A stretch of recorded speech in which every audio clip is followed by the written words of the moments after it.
जय विश्वनाथ। सभी मित्रों को हर हर महादेव।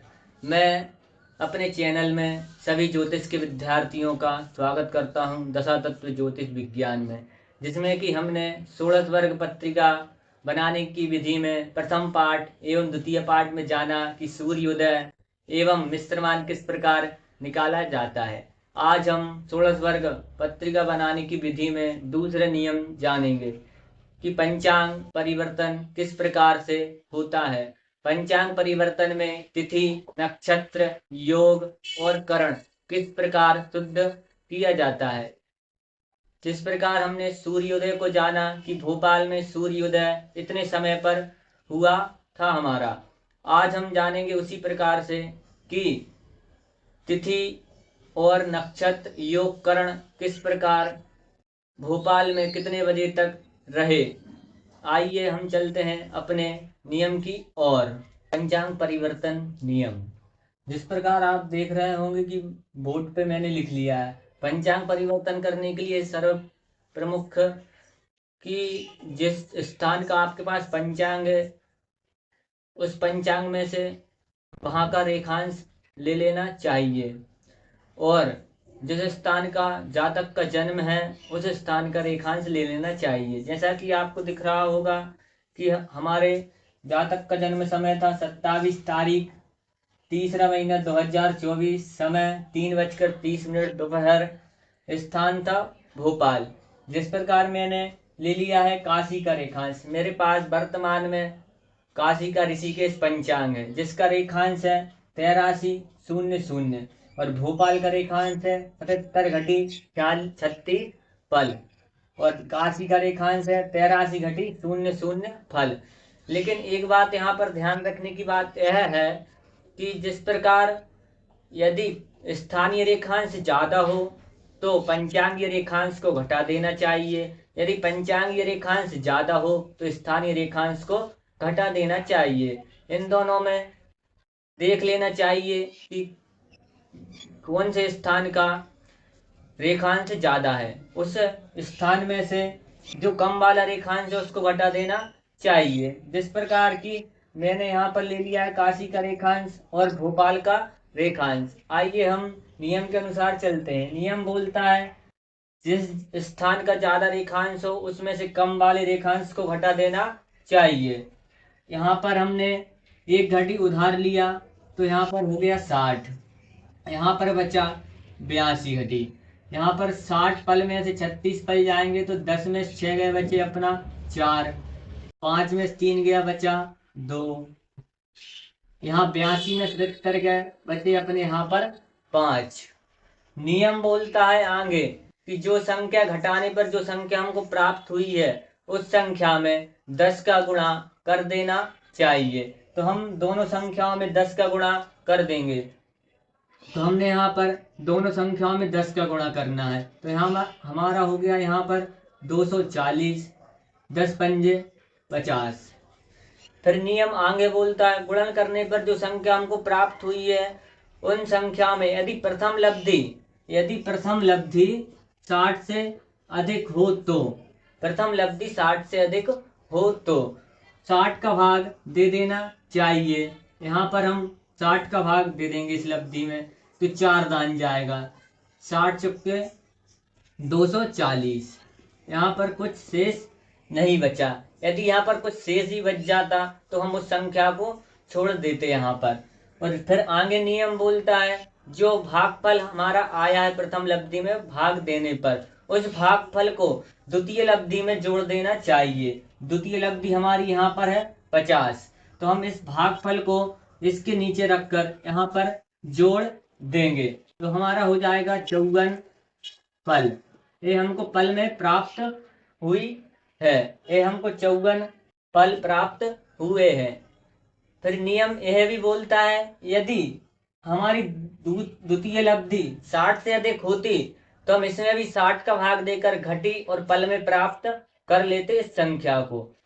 अब आगे बोलता है जिसके पंचांग परिवर्तन के लिए हमको क्या क्या चाहिए रहता है, उसके लिए तिथि, नक्षत्र, योग, करण। जिस प्रकार मैंने लिख लिया है 27 तारीख तीसरे महीने 2024 में जातक का जन्म हुआ था। उस दिन तिथि थी द्वितीय तिथि, नक्षत्र वर्तमान था चित्रा, योग वर्तमान था व्याघात योग था, 38 घटी 46 पल, करण था गर, 22 घटी 58 पल।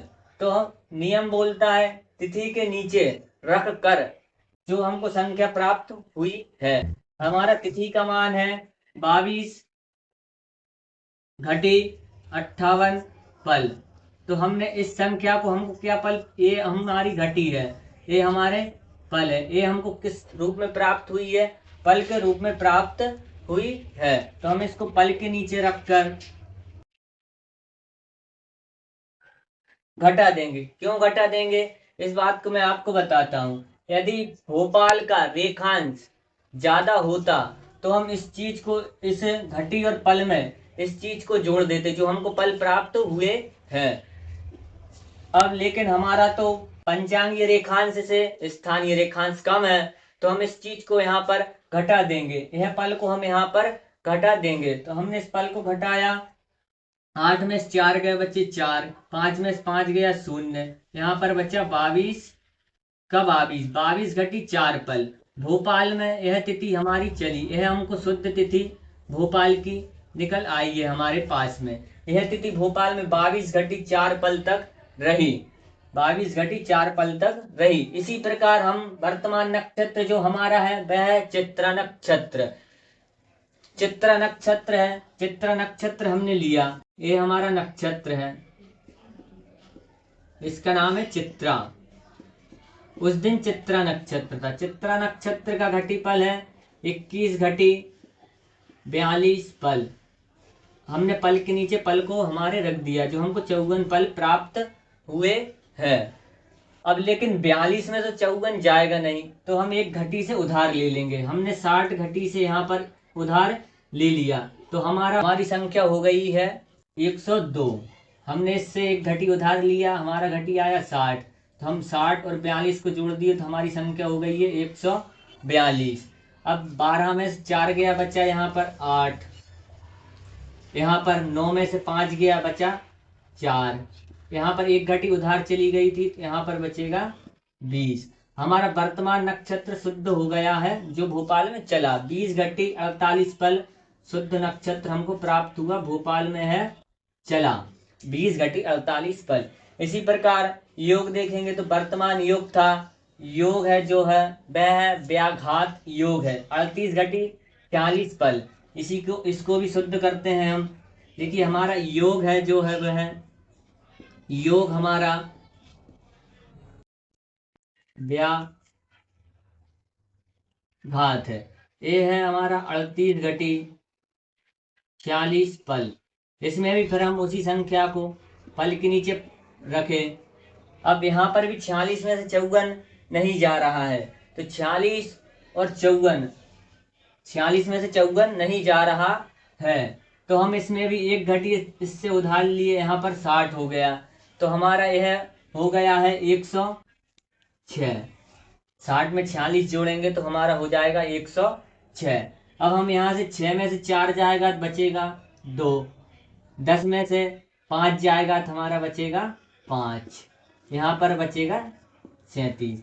ये हमको योग व्याघात शुद्ध हुआ हमारा, यह हमारा हुआ भोपाल का शुद्ध, हमारा योग हमको प्राप्त हो गया है। इसी प्रकार हम करण लेंगे, जो हमारा करण था वह था करण, हमारा जो करण था वह करण है गर। गर करण था हमारा 22 घटी 58 पल। इसमें से हम 54 को पल के नीचे रखकर घटा दिए, तो 4, 5 में 5 गया 0, 22 का 22। ये हमको गर करण शुद्ध हमको प्राप्त हुआ।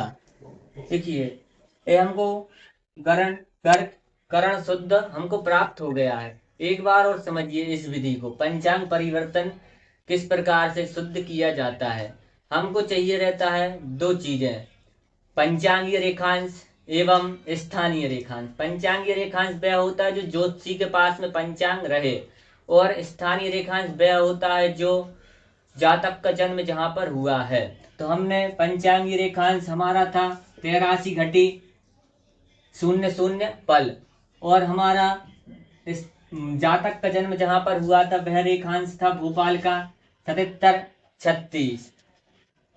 यहाँ पर हमने 83 में से काशी के रेखांश में से स्थानीय रेखांश को घटा दिया तो हमको संख्या 2 प्राप्त हो गई थी, 5 और 24। इन दोनों संख्याओं में नियम के अनुसार हम नियम बोलता है कि 10 का गुणा कर देना चाहिए। तो हमने 10 का गुणा किए, प्रथम लब्धि हमारी आई 240, द्वितीय लब्धि आई हमारी यहाँ पर 50। नियम बोलता है यदि प्रथम लब्धि 60 से अधिक हो तो 60 का भाग देकर भाग फल को अग्रिम लब्धि में जोड़ देना चाहिए।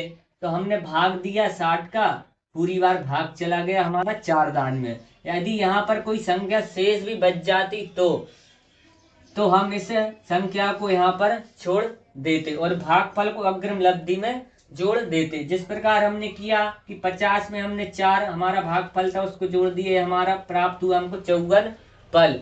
यदि यहाँ पर 60 से अधिक संख्या होती तो हम इसमें 60 का भाग देकर घटी और पल में प्राप्त कर लेते उस संख्या को, लेकिन हमारा 60 से अधिक नहीं थी हमारी संख्या, तो हमको यह संख्या पल ही पल में प्राप्त हुई है। अब हम इस संख्या को, नियम आगे बोलता है यदि स्थानीय रेखांश ज्यादा हो तो तिथि में उस संख्या को रखकर जोड़ देना चाहिए। यदि स्थानीय रेखांश कम है तो घटी और पल के नीचे रखकर उस संख्या को घटा देना चाहिए। तो हमने वही किया, हमने तिथि ली, हमारी तिथि थी द्वितीय तिथि 22 घटी 58 पल। तो हमने पल के नीचे पल को रखकर 54 को हमने घटा दिया तो हमको प्राप्त हुआ 22 घटी 4 पल शुद्ध तिथि हमको प्राप्त हुई। यह तिथि भोपाल में इतने समय तक रही, कितने समय तक रही, 22 घटी 4 पल तक रही। फिर आगे नियम बोलता है नक्षत्र को भी ले लेना चाहिए। नक्षत्र हमने पंचांग से लिया है, हमारा नक्षत्र है चित्रा नक्षत्र जिसका मान है 21 घटी 42 पल। तो हमने उस संख्या को उसके नीचे रखकर घटा दिया तो हमको प्राप्त हुई 20 घटी 48 पल, हमको शुद्ध नक्षत्र प्राप्त हुआ कि है भोपाल में इतने घटी इतने पल तक यह नक्षत्र चला। इसी प्रकार हमने नियम बोलता है योग को भी पंचांग से ले लेना चाहिए। हमने योग को भी पंचांग से ले लिया। योग है हमारा व्याघात योग है 38 घटी 46 पल। तो हमने भी इसको पल के नीचे पल को रखकर घटा दिया 37 घटी 52 पल, हमको शुद्ध योग प्राप्त हो गया है। इसी प्रकार पंचांग फिर बोलता है करण को भी पंचांग से ले लेना चाहिए। तो हमने गर करण था हमारा 22 घटी 58 पल, तो हमने पल को नीचे रखकर घटा दिया तो हमको प्राप्त हो गया है 22 घटी 4 पल, हमको शुद्ध करण भी हमको प्राप्त हो गया है। आपको यह बात समझ में आई हो तो मेरी वीडियो को लाइक करें और चैनल को सब्सक्राइब करें। सभी मित्रों को हर हर महादेव।